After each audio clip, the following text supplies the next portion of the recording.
Hi friends, welcome to Preeti's Delicacy. இன்னைக்கு நம்ம Preeti's Delicacyல ரொம்பவே yummy-ஆன டேஸ்டியான ஹோட்டல் எல்லாம் செய்யற மாதிரி white vegetable pulav எப்படி செய்யறதுன்னு பார்க்கலாம். வாங்க வீடியோக்குள்ள போகலாம். வீடியோக்குள்ள போகிறதுக்கு முன்னாடி நீங்க நம்ம சேனலை ஃபர்ஸ்ட் டைம் பார்க்கறீங்கன்னா மறக்காம subscribe பண்ணிடுங்க. இந்த வெஜிடபிள் புலாவ் பண்றதுக்கு தேவையான ingredients பாத்தீங்கன்னா ரொம்பவே சிம்பிளான ingredients தாங்க. பீன்ஸ், கேரட், பச்சை பட்டாணி, அப்புறம் உருளைக்கிழங்கு இது எல்லாமே ஒரு 50 கிராம் அளவுக்கு எடுத்து வச்சுக்கோங்க.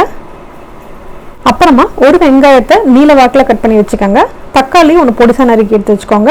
2லேருந்து 3 பச்சை மிளகா சேர்த்துக்கோங்க உங்கள் காரத்துக்கு ஏற்ற மாதிரி. அப்புறமா ஒரு கப் அளவுக்கு பாஸ்மதி ரைஸை அரை மணி நேரம் ஊற வச்சு எடுத்துக்கோங்க. நான் இன்னைக்கு இந்த வெஜிடபிள் புலாவை ஒரு கடாயில் செய்ய போகிறேன். நீங்கள் வேணும்னா இதே வந்து இப்போ ஒரு ப்ரெஷர் குக்கரில் கூட செய்யலாம். இதுக்கு நம்ம ஃபஸ்ட்டு 1 டேபிள் ஸ்பூன் அளவுக்கு நெய் சேர்த்துக்கலாம். அது கூடவே 1 டேபிள் ஸ்பூன் அளவுக்கு எண்ணெயும் சேர்த்துக்கோங்க.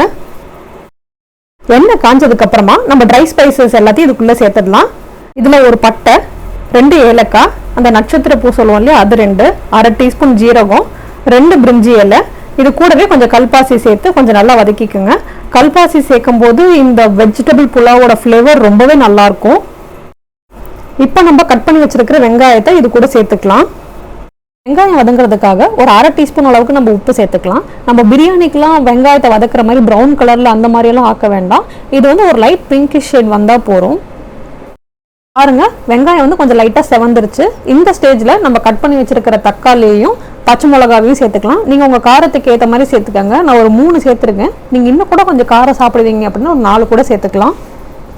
தக்காளி லைட்டாக மசிஞ்சதுக்கப்புறம் நம்ம கட் பண்ணி வச்சிருக்கிற வெஜிடபிள்ஸ் எல்லாத்தையும் இதுக்குள்ளே சேர்த்துக்கலாம். வெஜிடபிள்ஸ் வந்து பியூர்லி உங்கள் சாய்ஸ் தாங்க. நான் இதில் பீன்ஸ், கேரட், உருளைக்கிழங்கு, பச்சை பட்டாணி சேர்த்துருக்கிறேன். உங்களுக்கு இதில் விருப்பமாக இருந்தால் உங்களுக்கு என்ன காலிஃப்ளவர் இந்த மாதிரி உங்களுக்கு என்ன வெஜிடபிள்ஸ், கேப்சிகம் எது வேணும்னாலும் நீங்கள் ஆட் பண்ணிக்கலாம். புலாவை பொறுத்த வரைக்கும் நம்ம இந்த வெஜிடபிளோட கலர்ஸை அப்படியே நம்ம ரீடைன் பண்ணணும். அப்போ தான் பார்க்க ரொம்ப கலர்ஃபுல்லாக இருக்கும்.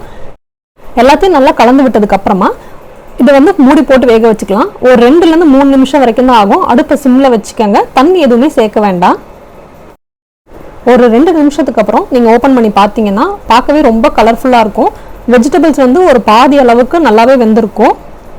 இப்போ நான் இதில் 1 டீஸ்பூன் அளவுக்கு இஞ்சி பூண்டு விழுது சேர்த்துக்கிறேன். இது கூடவே தேவையான அளவுக்கு உப்பு சேர்த்து நல்லா கலந்து விட்டுக்கோங்க.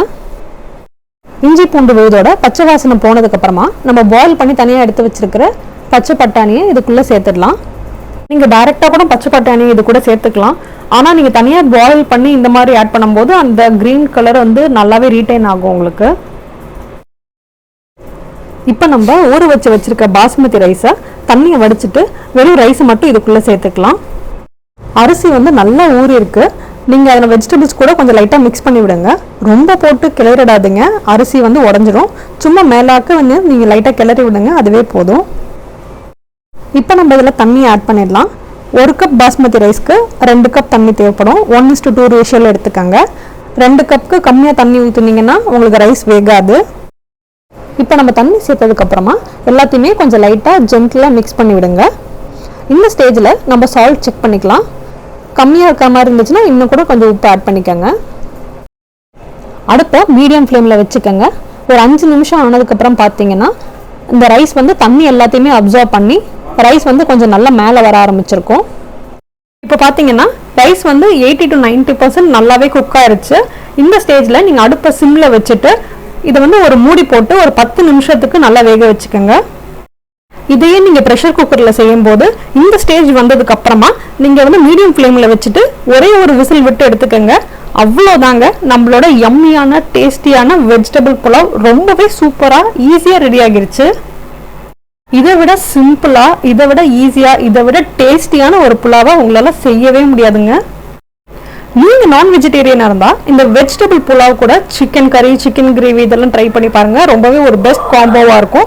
நான் ஆல்ரெடி சிக்கன் கிரேவியோட ரெசிபி நான் இந்த வீடியோஸ்ல போஸ்ட் பண்ணியிருக்கேன். உங்களுக்கு தேவைன்னா அந்த லிங்க் கொடுக்குறேன், போய் செக் பண்ணி பாருங்க.